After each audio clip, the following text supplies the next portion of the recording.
VS classes के YouTube channel पे आप सभी का स्वागत है। आज से हम कंपटीशन की मैथ स्टार्ट कर रहे हैं। ठीक है, नंबर सिस्टम से शुरुआत करेंगे। पहला टॉपिक रहेगा हमारा। तो नंबर सिस्टम आपको पता है कि यहाँ से बहुत बेसिक से क्वेश्चन लेकर के आपको स्टैंडर्ड लेवल के क्वेश्चंस देखने को मिलेंगे। और हम यहाँ पर शुरू करेंगे बहुत ही बेसिक से, एकदम जिनको मैथ थोड़ी बहुत आती है, बहुत अच्छी आती है, ये बिल्कुल भी नहीं आती, तो उन सभी कैटेगरी के स्टूडेंट्स को हम यहाँ पर कवर करेंगे। उनके आधार पे, उनकी सहूलियत के हिसाब से यहाँ पर सारी चीज़ें हम देखेंगे। ठीक है, तो बहुत ही ज़ीरो से स्टार्ट करेंगे, इसलिए बिल्कुल परेशान होने की ज़रूरत नहीं है। मेरे साथ बस जुड़े रहिएगा, कंटिन्यू वीडियोज़ आती रहेंगी और सभी वीडियोज़ को आपको देखनी है, प्रिपरेशन करनी है। ठीक है, तो नंबर सिस्टम की हम बात करें तो इसमें आपको पता है कि बहुत बेसिक से लेकर स्टैंडर्ड लेवल के क्वेश्चंस आपको देखने को मिलते हैं।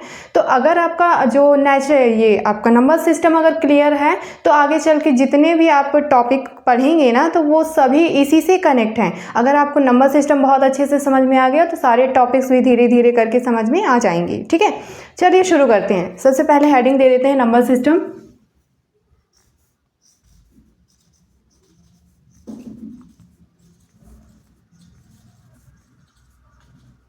ठीक, नंबर सिस्टम में हम सबसे पहले देख लेंगे वैल्यू ऑफ डिजिट। ठीक है, अंकों का मान क्या होता है। बहुत ज़्यादा क्वेश्चन यहाँ से नहीं आते हैं, बहुत इजी आते हैं, लेकिन हम यहाँ नहीं देखेंगे तो हो सकता है ये हमारा क्वेश्चन मिस हो जाए। तो थोड़ा सा इसको जल्दी से देख लेते हैं शॉर्ट में। ठीक है, वैल्यू ऑफ डिजिट। ठीक है, अंकों का मान क्या होता है। तो दो तरह के अंकों का मान आपको देखने को मिलेगा, जातीय मान, स्थानीय मान, फेस वैल्यू और प्लेस वैल्यू। ठीक है,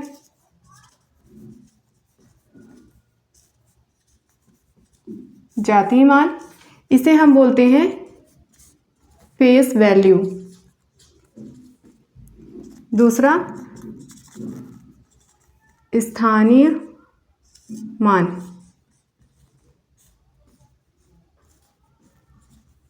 प्लेस वैल्यू। ठीक है, क्या होते हैं ये दोनों। तो पहले एग्जांपल ले लेते हैं हम। ठीक है, एक एग्जांपल ले लेते हैं, संख्या ले लेते हैं 4 5 2 1। ठीक है, अगर मैं आप लोगों को बोल दूं कि इसे पढ़िए आप, तो कैसे पढ़ेंगे। दो तरह से आप इसे पढ़ सकते हैं। इसे आप क्या बोलेंगे, ये यहाँ पर लिखा है 4 5 2 1, इस तरह से भी आप बता सकते हैं, जैसे मोबाइल का नंबर आप बताते हैं। ठीक है, दूसरे तरीका आपको क्या है बताने का, ये लिखा है 500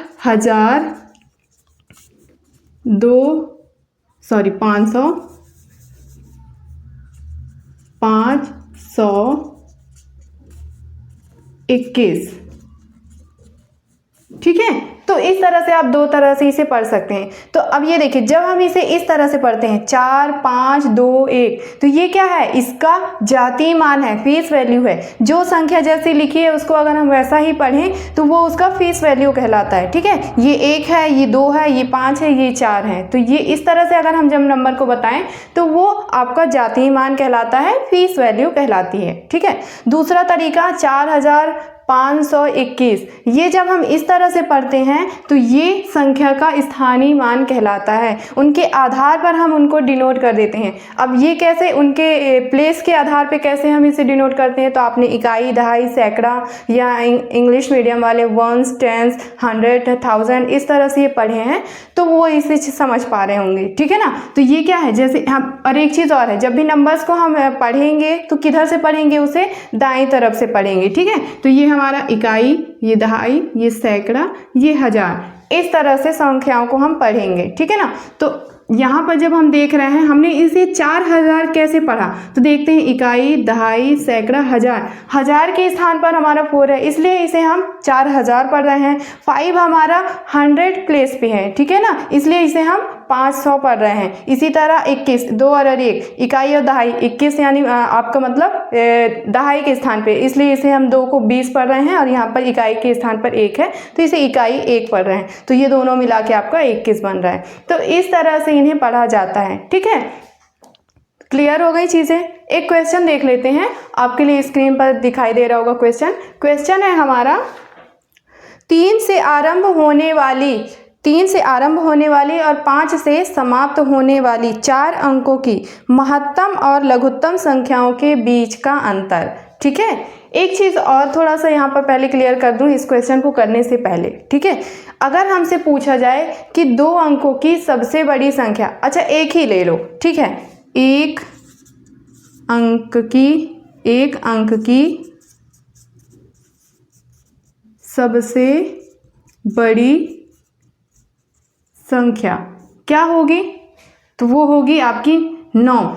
हमेशा ध्यान रखिएगा, एक अंक की सबसे बड़ी संख्या 9 है। अगर यहीं बोल दिया जाए 2 अंकों की सबसे बड़ी संख्या क्या होगी, तो वो 99 हो जाएगा। ठीक है, जितना बोल दिया जाए इधर आप 9 बढ़ाते जाइए, आगे लगाते जाइए। ठीक है, तो 3 अंकों की सबसे बड़ी संख्या 999 हो जाएगा।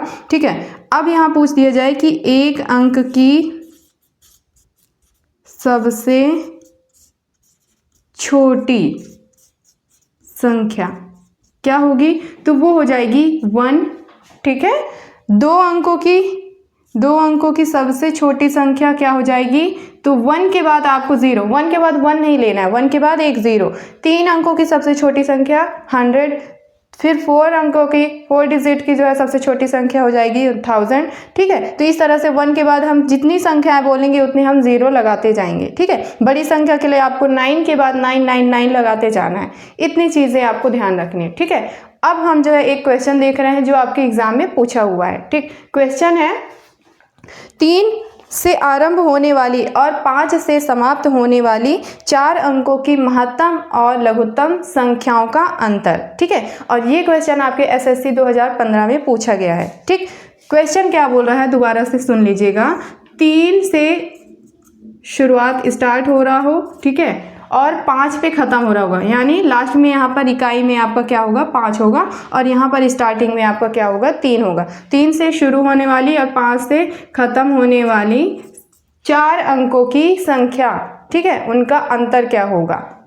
महत्तम और लघुत्तम दोनों चीज़ें ध्यान रखनी। 4 अंकों की महत्तम संख्या और 4 अंकों की लघुत्तम संख्या जो ये इस तरह की कंडीशन के साथ बनी हो, उनका अंतर क्या होगा। एसएससी 2015 में ये पूछा गया है। ठीक है, चलिए बनाते हैं। सबसे पहले तो यहाँ पर संख्या ही नहीं दी हुई है, संख्या हमें फॉर्म करना है, यहाँ पे बनानी है। ठीक है ना, तो देखिए ये बोल रहा है कि 3 से शुरुआत हो रहा है तो 3 शुरू में होगा। ठीक है, 4 अंकों की है तो एक तो आपका ये 3 हो गया, 2 3 4, यहाँ पर आपको कौन सा अंक आ जाएगा, 5, क्योंकि 5 पे खत्म भी हो रही है। ठीक है, 2 अंकों का अंतर लेना है तो यहाँ पर माइनस कर देती हूँ अंतर। ठीक, अब यहाँ पर हम क्या लेंगे, बड़ी संख्या लेंगे, महत्तम मतलब बड़ी संख्या, और इस साइड हम माइनस अंतर निकाल रहे हैं तो माइनस ले रहे हैं, और लघुत्तम संख्या को हम इधर लिख लेते हैं। ठीक है, तो जो लघुत्तम संख्या है उसके भी शुरुआत में 3 होगा, बीच में 2 डिजिट और होंगे कोई से, और लास्ट में आपका 5 होगा।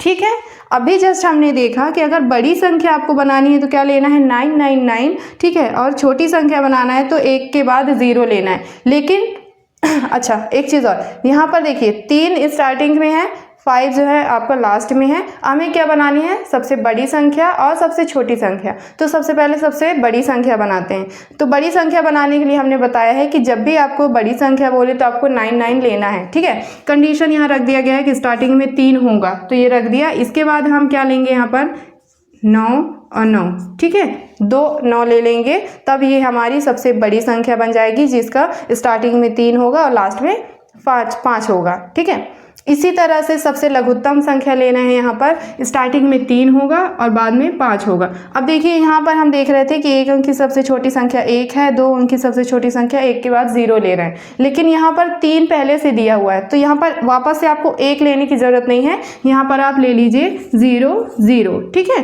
तो ये हमारा क्वेश्चन था कि 3 से स्टार्ट होने वाली और 5 से समाप्त होने वाली 4 अंकों की महत्तम और लघुत्तम संख्या का अंतर कितना होगा। अंतर आप यहाँ पे कर दीजिए, कितना हो जाएगा, ये 0 हो जाएगा, ये 990, ये हो जाएगा आपका आंसर। क्लियर है। अब देखिए यहाँ पर देखेंगे टाइप्स ऑफ नंबर्स। ठीक है, संख्याओं के प्रकार। सबसे बेसिक होता है ये, अगर आप सभी संख्याओं को समझ गए हैं तो आपका आधा क्वेश्चन तो वहीं पे हो जाता है। ठीक है, जल्दी से शुरू करते हैं बिना देर किए। सबसे पहला आता है आपका नेचुरल नंबर।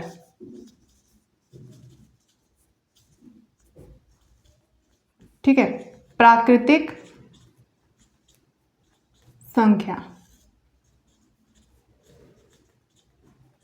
ठीक, कौन सी होती है नेचुरल नंबर?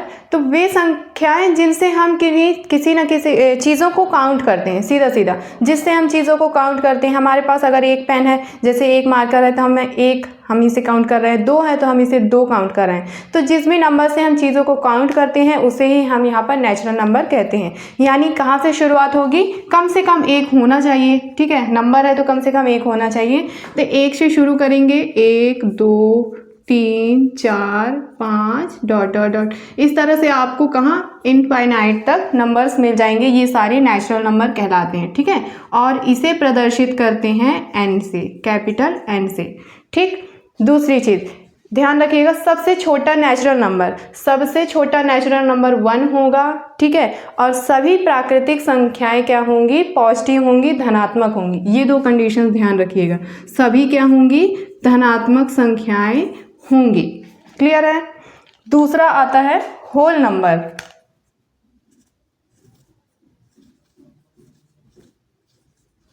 होल नंबर, पूर्ण संख्या।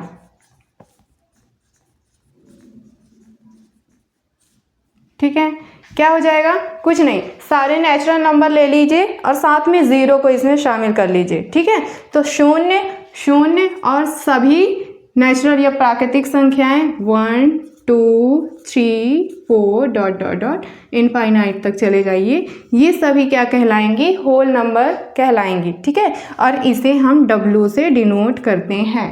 क्लियर है? Next, integer number.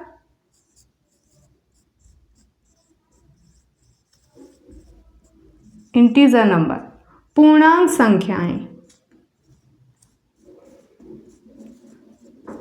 पूर्णांक संख्याएं क्या होती हैं ये? तो सभी धनात्मक, सभी ऋणात्मक और शून्य, इन सभी नंबर्स को हम पूर्णांक संख्या, इंटीजर नंबर कहते हैं। ठीक है, कैसे?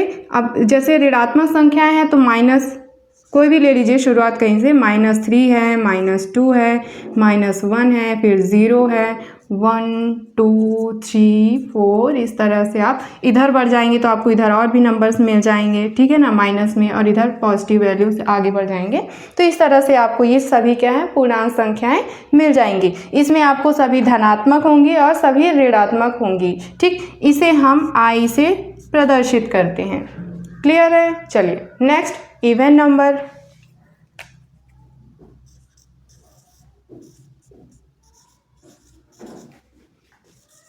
इवन नंबर, सम संख्याएं। ठीक है, इवन नंबर्स कौन सी होती हैं? तो वे संख्याएं जो 2 से डिवाइड हो जाएं, 2 से विभाजित हो जाएं, उन्हें ही हम सम संख्या कहते हैं। ठीक है, पहला रूल है 2 से विभाजित या विभाजित हो जाएं। ठीक, दूसरा रूल है सम संख्या क्या कि इकाई में 0 2 4 6 और 8 ये नंबर्स आपको अगर यूनिट डिजिट में, यूनिट प्लेस में मिलेंगी तो वो सम संख्याएं होंगी। दूसरा कंडीशन, या 2 से वो विभाजित हो जाएंगी तो भी वो इवन नंबर या सम संख्याएं कहलाएंगी। क्लियर है? ऑड नंबर, यहीं पे थोड़ा सा देख लीजिए, छोटा सा है। ऑड नंबर या विषम संख्या, ये क्या होता है? तो वे संख्याएं जो 2 से डिवाइड नहीं होती हैं। ठीक है, 2 से डिवाइड हो रही हैं तो वो इवन नंबर हो गई, और 2 से डिवाइड नहीं हो रही हैं तो वो ऑड नंबर या विषम संख्याएं हो जाएंगी। ठीक है, पहला कंडीशन क्या हो जाएगा? 2 से विभाजित नहीं होंगी। ठीक है, दूसरा कंडीशन ये हो जाएगा, इकाई में, सम संख्या में इकाई में क्या 0 2 4 6 8 आ रहा था। ठीक है, विषम संख्याएं हो जाएंगी तो आपका इकाई में क्या आ जाएंगी? इकाई में विषम संख्याएं 1 3 5 7 एंड 9। ठीक है, इतने नंबर्स आपको जहाँ पर भी यूनिट डिजिट में, यूनिट प्लेस में मिलेंगी तो वो विषम संख्याएं या ऑड नंबर्स होंगी। ठीक है, एक्स्ट्रा एक फैक्ट है, मैं यहाँ पर चीज़ें बता दूँ कि जब आप इवन नंबर को इवन नंबर से जोड़ते हैं तो क्या निकलता है, इवन नंबर में अगर आप ऑड नंबर को जोड़ते घटाते हैं तो क्या मिलता है, या ऑड नंबर को ऑड नंबर से जोड़े घटाएं तो आपको क्या मिलता है। ये बहुत छोटा सा ट्रिक है, आप यहाँ पर समझ लीजिए इसको, फिर आगे जब भी आप क्वेश्चन करेंगे बहुत आसानी से, कम से कम आपका माइंड सेट होगा कि हमारा आंसर जो एक्सपेक्टेड आंसर है वो क्या आने वाला है, सम में आने वाला है या विषम में आने वाला है। क्लियर है। चलिए, जैसे अगर हम इवन नंबर में किसी इवन नंबर को जोड़ते या घटाते, प्लस वैल्यू लिखे हैं, ठीक है, इसका मतलब प्लस माइनस लिखे हैं, इसका मतलब जोड़ना या घटाना। अगर हम इवन नंबर में किसी इवन नंबर को जोड़ते या घटाते हैं, सम संख्या को जोड़ते या घटाते हैं, तो हमें जो मिलेगा वो एक इवन नंबर होगा। ठीक है, तो जो संख्या इससे हमें प्राप्त होगी वो एक सम संख्या होगी। ठीक, इसी तरह अगर हम एक इवन नंबर में किसी ऑड नंबर को विषम संख्या को जोड़ते घटाते हैं तो क्या होगा। अगर दूध में आप 1 चम्मच थोड़ा सा भी दही मिला दीजिए, क्या हो जाएगा, पूरा दूध आपका दही बन जाएगा। ठीक है, वही तरीका ये आप यहाँ पर समझ लीजिए कि अगर इवन नंबर में हम ऑड नंबर को जोड़ते या घटाते हैं तो वो ऑड नंबर बना लेगा। ठीक है ना, आपको जो एक्सपेक्टेड आंसर मिलेगा वो एक ऑड नंबर होगा। क्लियर है। चलिए, अगर हम किसी ऑड नंबर को जोड़ें या घटाएं तब क्या होगा, माइनस प्लस माइनस कर दें तो भी आपका क्या हो जाएगा, प्लस वैल्यू आएगी, सम संख्या आएगी। ठीक है, प्लस वैल्यू का मतलब सम समझ लीजिए, माइनस वैल्यू का मतलब विषम संख्या की बात कर रहे हैं, तो यहाँ पर आपकी प्लस वैल्यू आएगी। 3 में 5 जोड़िए 8 आएगा, 3 में 3 जोड़िए 6 आएगा। 6 और 8 क्या है, सम संख्याएं हैं। इवन नंबर को अगर ऑड नंबर से जोड़ते या घटाते हैं तो ऑड नंबर मिलता है। इवन नंबर ले लीजिए 8, ठीक है, यहाँ पर ले लीजिए ऑड नंबर 3, और 8 में से 3 को घटा दीजिए, कितना आएगा, 5 आएगा। ठीक है, लेकिन अगर हम 8 में से 3 को अगर जोड़ दिया जाए तो कितना हो जाएगा आपका, 8, 9, 10 और 11 ऑड नंबर आएगा। ठीक है ना, मतलब जब भी हम इवन नंबर में ऑड नंबर जोड़ेंगे घटाएंगे तो ऑड नंबर मिलेगा। इसी तरह इवन नंबर में इवन नंबर जोड़ेंगे घटाएंगे तो एक इवन नंबर मिलेगा। ये एक तरह का हमारा छोटा सा तरीका है जो हमें पता होने चाहिए। ठीक है, इसी तरह जो गुणा की बात कर लें, अगर हम किसी इवन नंबर का मल्टीप्लाई करा दें किसी इवन नंबर में, 2 का गुणा 2 में कर दीजिए, 4 आएगा, सॉरी एक इवन नंबर आएगा, आंसर जो हो जाएगा क्या होगा हमारा, एक इवन नंबर होगा। ठीक है, अगर हम किसी इवन नंबर में किसी ऑड नंबर का गुणा करा दें, 3 गुणे 5, सॉरी कितना, इवन नंबर में ऑड नंबर का गुणा कराएं, 5 दूनी 10 हो जाएगा। ठीक है, क्या आएगा, इवन नंबर में अगर हम ऑड नंबर का मल्टीप्लाई कराते हैं तो आंसर जो है वो एक इवन नंबर आएगा। ठीक है ना। चलिए, अगर हम किसी ऑड नंबर में ऑड नंबर का ही मल्टीप्लाई करा दें तो क्या होगा, नंबर जो आएगा वो ऑड नंबर होगा, एक विषम संख्या होगी। ठीक है, 3 गुणे 5 15 ऑड नंबर, 3 गुणे 3 9 ऑड नंबर। ठीक है, तो इस तरह से ये चीज़ें होती हैं, इन्हें थोड़ा सा समझ लीजिए। क्लियर है। टाइप्स ऑफ नंबर्स में अगला प्रकार है प्राइम नंबर, अभाज्य संख्याएं। ठीक है, क्या होती हैं,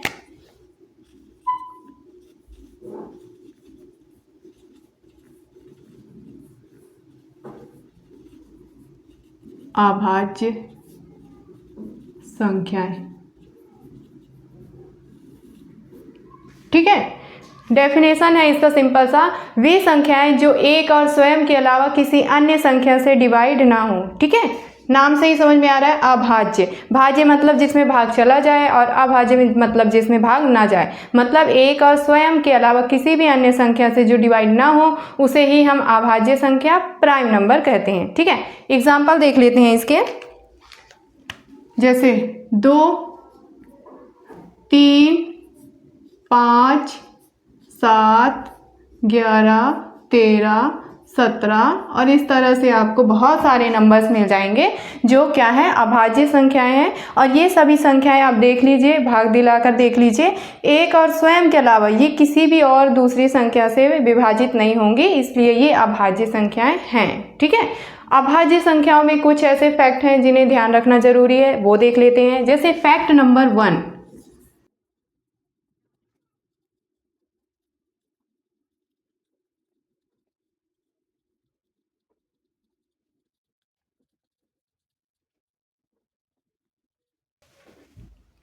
ठीक है। देखिए दो इंपॉर्टेंट फैक्ट हैं, सभी अभाज्य संख्याएं एक विषम संख्या है 2 को छोड़कर। ठीक है, एग्जाम्पल भी देख लीजिए, यहाँ 2, 3, 5, 7, 11, 13, 17, 19 ये सभी क्या हैं, सभी ऑड नंबर्स हैं। तो ये जो फैक्ट बोल रहा है ये है कि सभी अभाज्य संख्याएं एक विषम संख्या होंगी लेकिन 2 को छोड़कर। क्यों?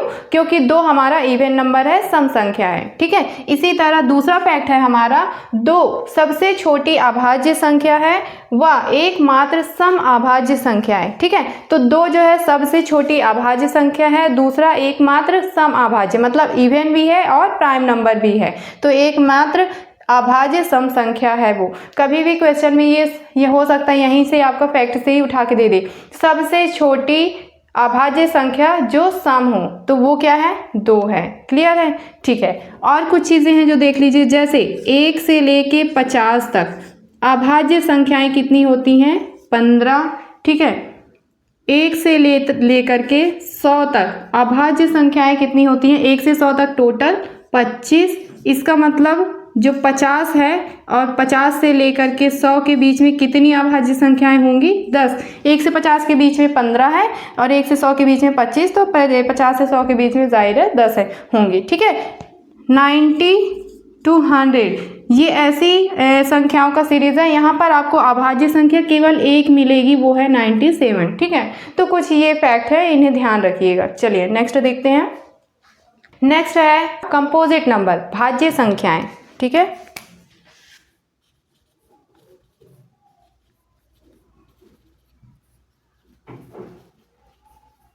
भाज्य संख्याएं। ठीक है, तो जैसे प्राइम नंबर होता है, एक और स्वयं के अलावा किसी संख्या से डिवाइड नहीं होते, उन्हें हम प्राइम नंबर कहते हैं। अब ये भाज्य संख्या है तो क्या होगा, एक और स्वयं के अलावा भी अन्य नंबर से ये जो डिवाइड हो जाएं या विभाजित हो जाएं, उन्हें हम भाज्य संख्याएं कहते हैं। फॉर एग्जाम्पल 4, 6, 8, ठीक है, 10, 12, 15, 16 है, सॉरी 17 नहीं होगा इसमें, 16, 17 बोल 18, फिर 20, 21, ऐसे आपको 25। ठीक है, इस तरह से आपको बहुत सारे नंबर्स मिल जाएंगे जो भाज्य संख्या हैं। ये एक और स्वयं के अलावा भी बाकी संख्याओं से डिवाइड हो जाते हैं। ठीक है, तो यहाँ पर भी आपको कुछ फैक्ट ध्यान रखने होंगे, जैसे कि सबसे छोटी भाज्य संख्या 4 है। ठीक है, इससे भी पहले एक और आ रहा है आपका क्या, 2, तो 2 भाज्य संख्या नहीं है। क्यों? क्योंकि ये हमारा एक प्राइम नंबर है। ठीक है, प्राइम नंबर है, तो सबसे छोटी भाज्य संख्या 4 होगी। ठीक है, और दूसरी चीज, भाज्य संख्याओं के लिए उसमें सम या विषम संख्या का होना आवश्यक नहीं है, दोनों ही आपको मिल सकते हैं। इवन नंबर भी मिल सकता है, आपका ऑड नंबर भी हो सकता है। ठीक है, एक नंबर छूट रहा है आपका क्या, 1। ठीक है, तो 1, इसके लिए ध्यान रखिए, एक जो है ना तो प्राइम नंबर है ना ही कंपोजिट नंबर है, ना वो अभाज्य संख्या है ना ही वो भाज्य संख्या है, वो एक पूर्ण संख्या, पूर्णांक संख्या या नेचुरल नंबर में आपका आता है। ठीक है, ये चीज़ ध्यान रखिएगा। चलिए क्लियर है। नेक्स्ट आपका आ जाता है को प्राइम नंबर। को प्राइम नंबर सअभाज्य, सअभाज्य। ठीक है, परिभाषा कैसे होगी, 2 या 2 से अधिक संख्याओं का समुच्चय या सेट जिसमें केवल एक, मतलब 1 की बातें हैं, केवल 1 जो है उभयनिष्ठ गुणनखंड होगा। ठीक है, इसके अलावा कोई दूसरा गुणनखंड नहीं मिलेगा। अगर 2 या 2 से 3 नंबर है तो उन तीनों नंबर या दोनों नंबर में केवल 1 जो है एक उभयनिष्ठ गुणनखंड होगा, इसके अलावा दूसरा कोई भी नंबर गुणनखंड नहीं होगा। इसको थोड़ा सा एग्जाम्पल से समझिए तब समझ में आएगा। ठीक है ना, जैसे एक सेट मैं ले लेती हूँ, कैसे, 3 और 5 का सेट ले लेते हैं। ठीक है, इसके अलावा 3 नंबर्स का भी कोई सेट बना लेते हैं, 4 हो गया, 3 हो गया, 7 हो गया। ठीक है, और कोई बड़ी संख्या ले लो, 21 ले लो, 19 ले लीजिए, 37 ले लीजिए। ठीक है, तो इस तरह हो गया। चलिए, अब ये हमारे पास सेट है 2 या 2 से अधिक संख्याओं का। ठीक, अब इसमें देखिए हम इन्हें जब इनका गुणनखंड ढूंढते हैं तो कौन सा आपको केवल 1 जो है एक ऐसा उभयनिष्ठ गुणनखंड मिलेगा जो दोनों संख्याओं को डिवाइड करता है। इसके अलावा और कोई नंबर है जो इनको दोनों को डिवाइड कर रहा हो तो नहीं है, इसलिए ये सह-अभाज्य हैं। ठीक है, सह-अभाज्य हैं। लेकिन यहीं पर अगर आपका 5 होता और यहाँ पर मान लीजिए क्या हो जाता आपका यहाँ पे 5 है तो यहाँ पर आपका 15 ले लेते हैं। ठीक है ना, तो यहाँ पर आपको 1 मिला और 1 के अलावा एक और नंबर मिल जाएगा 5 दोनों संख्याओं को डिवाइड कर रहा है। ठीक है, तो ये आपका सह-अभाज्य नहीं कहलाएगा। ठीक है, क्यों? क्योंकि 1 के अलावा भी उसका गुणनखंड मिल रहे हैं तो वह सह-अभाज्य नहीं होंगे इस कंडीशन में। अब शायद आपको चीज़ें क्लियर हो रही होंगी। इसी तरह 4, 3, 7 यहाँ पर भी आपको केवल एक जो है उभयनिष्ठ गुणनखंड मिल रहा होगा जो इन तीनों को डिवाइड कर रहा है। इसके अलावा दूसरा कोई भी नंबर ऐसा नहीं है जो इन तीनों को डिवाइड कर रहा हो एक साथ। ठीक है, ऐसा नहीं है कि अलग अलग, इसको तो 2 डिवाइड कर रहा है लेकिन 2 जो है 3 और 7 को डिवाइड नहीं कर रहा है। ठीक है, केवल एक जो है ऐसा जो तीनों संख्याओं को डिवाइड कर रहा है। तो यहाँ पर भी कंडीशन यही है आपका कि सम और विषम दोनों हो सकते हैं। जो सेट बनेगा सह-अभाज्य संख्याओं का वो सम और विषम दोनों हो सकते हैं। ठीक, केवल जो आपका गुणनखंड निकलेगा वो कॉमन होगा, वो होगा 1। ठीक, इसी तरह 21, 19, 37। ठीक है, 21 डिवाइड हो सकता है बाकी संख्याओं से भी, 7 से है, 3 से, लेकिन फिर वो संख्याएं इन्हें डिवाइड नहीं कर रही हैं तो ये क्या होंगी? आपस में सह-अभाज्य संख्याएं होंगी और केवल एक जो है इनका उभयनिष्ठ गुणनखंड होगा। क्लियर है? ओके, ठीक। नेक्स्ट है हमारा रैशनल नंबर। रैशनल नंबर, ठीक है, परिमेय संख्या। परिमेय संख्या, ठीक। परिमेय संख्या क्या होती हैं? वे संख्याएं जिन्हें हम P/Q के रूप में लिख सकते हैं। ठीक है, P/Q के रूप में हमें जिन्हें लिख सकते हैं उन्हें हम रैशनल नंबर कहते हैं। और जहां पर Q is not equal to 0। ठीक है, इसे ऊपर वाले संख्या को हिंदी में क्या बोलते हैं? अंश और हर। ठीक है, तो वे संख्याएं जिन्हें हम अंश बटे हर के रूप में लिख सके और जहां आपका हर जो है 0 के बराबर ना हो, कम से कम 1 तो होना ही चाहिए। ठीक है, एग्जाम्पल के लिए संख्याएं क्या हो जाएंगी आपकी? 2/5, 7/3। ठीक है, और ये भी नहीं है तो आपका क्या? 2, 3, 5, 6, 7 इस तरह की। ठीक है, तो अच्छा, ये जो संख्याएं हैं ये परिमेय संख्याएं क्योंकि बटे के रूप में लिखा गया है, लेकिन ये संख्याएं तो नहीं है बटे के रूप में, तो क्या ये परिमेय संख्या नहीं हुई? कंपोजिट नंबर, रैशनल नंबर नहीं हुआ हमारा? जरूर होगा। क्यों? क्योंकि इन्हें हम बटे में 1 लिख सकते हैं, इनके बटे में हम 1 इस तरह से लिख सकते हैं। 0 नहीं होगा, हर जो है यहाँ पर 0 नहीं है, तो ये भी आपका क्या हो जाएगा? रैशनल नंबर होगा। ठीक है, यहीं पर एक और जो दूसरा टाइप है इररैशनल, उसको भी देख लेते हैं। इररैशनल, ठीक है, नंबर यानी कि अपरिमेय संख्या। अपरिमेय संख्या, तो अपरिमेय संख्या कौन सी होंगी? वे संख्याएं जिन्हें हम P/Q के फॉर्म में नहीं लिख सकते और यहाँ पर भी Q is not equal to, ये रूल अप्लाई नहीं होगा। सीधा सीधा ये है कि जिसे हम P/Q के रूप में नहीं लिख सकते वो हमारा अपरिमेय संख्या है। ठीक है, वो परिमेय संख्या नहीं है। एग्जाम्पल के लिए जैसे √2, √5, √7। ठीक है, तो इस तरह की संख्याएं ऐसे हम बटे में 1 नहीं लिख सकते हैं और ये अपरिमेय संख्याएं कहलाती हैं। क्लियर है? संख्याओं के प्रकार में लास्ट प्रकार है रियल नंबर, वास्तविक संख्याएं। वास्तविक संख्याएं क्या होती हैं? तो सभी परिमेय और सभी अपरिमेय संख्याएं ही वास्तविक संख्याएं कहलाती हैं। ठीक है, लिख लेते हैं रियल नंबर, वास्तविक संख्याएं।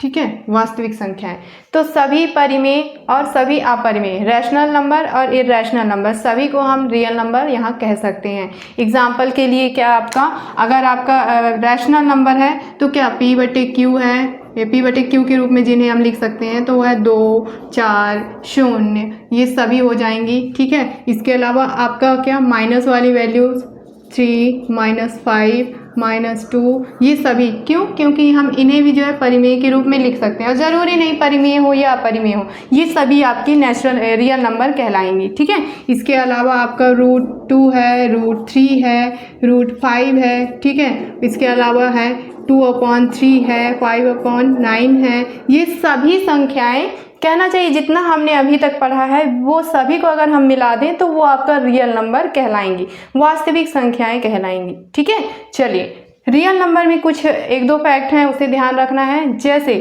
फैक्ट नंबर 1,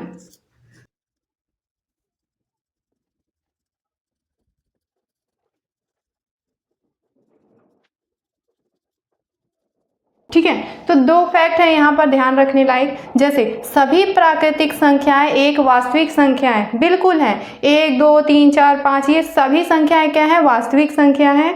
लेकिन सभी वास्तविक संख्याएं एक प्राकृतिक संख्या नहीं है। क्यों?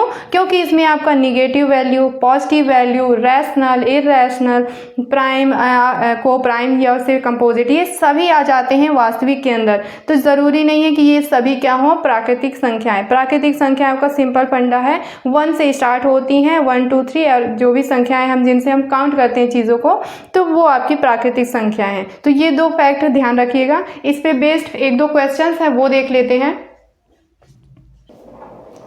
तो देखिए यहाँ पर 2 क्वेश्चंस जो है आपके संख्याओं के प्रकार में से पूछे गए हुए हैं एग्जाम में। कैसे? पहला है हमारा 0 से 50 के बीच में अभाज्य संख्याएं कितनी हैं? ये क्वेश्चन आपके CGPSC प्री और 2014 में पूछा हुआ क्वेश्चन है। देखिए एकदम कितना बेसिक पहला टॉपिक है, हमारा पहला चैप्टर है, पहला टॉपिक है और उसी में से सीधा सीधा उठा दिया गया PSC के क्वेश्चन में कि 0 से 50 के बीच में कितनी अभाज्य संख्याएं होती हैं। तो हम देख चुके हैं 1 से 100 के बीच में 25 होती हैं, 1 से 50 के बीच में 15 होती हैं। तो 50 से 100 के बीच में कितनी बची? 10 बची। ठीक है, इस तरह से निम्नलिखित कथनों में से कौन सा कथन सही नहीं है? ठीक है, ये क्वेश्चन SSC 2015 में पूछा गया है। पढ़ते हैं ऑप्शंस। प्रत्येक पूर्णांक संख्या परिमेय संख्या है। ठीक है, तो प्रत्येक पूर्णांक जो आपका क्या इंटीजर नंबर है वो क्या है? एक आपका रैशनल नंबर भी ये कह रहा है। बिल्कुल, तो आप जो भी इंटीजर नंबर है उनके बट्टे में 1 लिख करके क्या बना सकते हैं? उसे परिमेय संख्या, रैशनल नंबर बना सकते हैं। तो ये जो आपका ऑप्शन है पहला एकदम सही है। मतलब यहाँ पूछ रहा है कौन सा कथन सही नहीं है, तो इसके अकॉर्डिंग में ये आपका ऑप्शन नहीं होगा। ठीक है, क्योंकि ये सही कथन है। प्रत्येक प्राकृतिक संख्या पूर्ण संख्या है।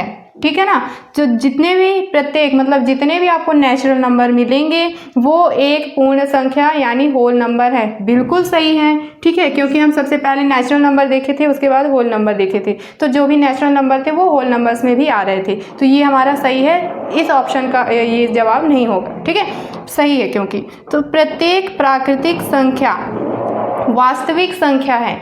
बिल्कुल, ये अभी हमने देखा है जब रियल नंबर पढ़ रहे थे उसी में हमने देखा कि जो भी आपके नेचुरल नंबर हैं वो क्या हैं? आपके वास्तविक संख्याएं और रियल नंबर्स हैं। ठीक है, तो ये भी आपका ऑप्शन इसका नहीं होगा। ठीक है, इस क्वेश्चन का जवाब नहीं होगा। लास्ट बचता है प्रत्येक वास्तविक संख्या एक परिमेय संख्या है।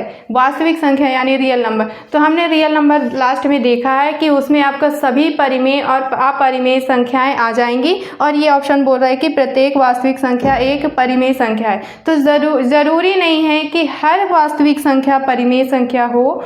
ठीक है, उसमें अपरिमेय संख्याएं भी आपको मिल सकती हैं, √2, √3, √5 ये संख्याएं भी आपको मिल सकती हैं रियल नंबर में। इसलिए जो आपका ऑप्शन नंबर 4 है वो इस सवाल का जवाब होगा। ये कथन जो है सही नहीं है। क्लियर है? ओके, चलिए उम्मीद है आप लोगों को आज की वीडियो अच्छी लगी होगी। और जो नंबर सिस्टम है आपको पहले ही मैं बता चुकी हूँ कि बहुत ही ब्रॉड टॉपिक है हमारा, लेंदी चल सकता है इसी में, और सबसे ज़्यादा क्वेश्चंस आने के जो चांसेस है यही नंबर सिस्टम से होते हैं। आपको यहाँ बहुत 0 से लेकर के बहुत स्टैंडर्ड लेवल के क्वेश्चन देखने को मिलेंगे। तो सारे क्वेश्चंस और सभी तरह के टाइप्स हम यहाँ इसी क्लास में सीखेंगे। उसे शॉर्ट में कैसे कर सकते हैं, लॉन्ग टर्म में कर सकते हैं, दोनों तरीके हम यहाँ पर बताएंगे। जिसको जैसा सूटेबल लगेगा आप लोग उसे सीखिएगा। इसके लिए आपको क्या करना होगा? चैनल को सब्सक्राइब करना होगा और जो भी वीडियोस आप देख रहे हैं तो साथ में उसे अगर पसंद आ रहे हैं तो उसे लाइक करिएगा और शेयर करिएगा, ज़्यादा से ज़्यादा शेयर करिएगा। अच्छी चीज़ें हैं, दूसरों को भी देखनी चाहिए, सीखनी चाहिए। चलिए मिलते हैं अगली वीडियो में। Take care.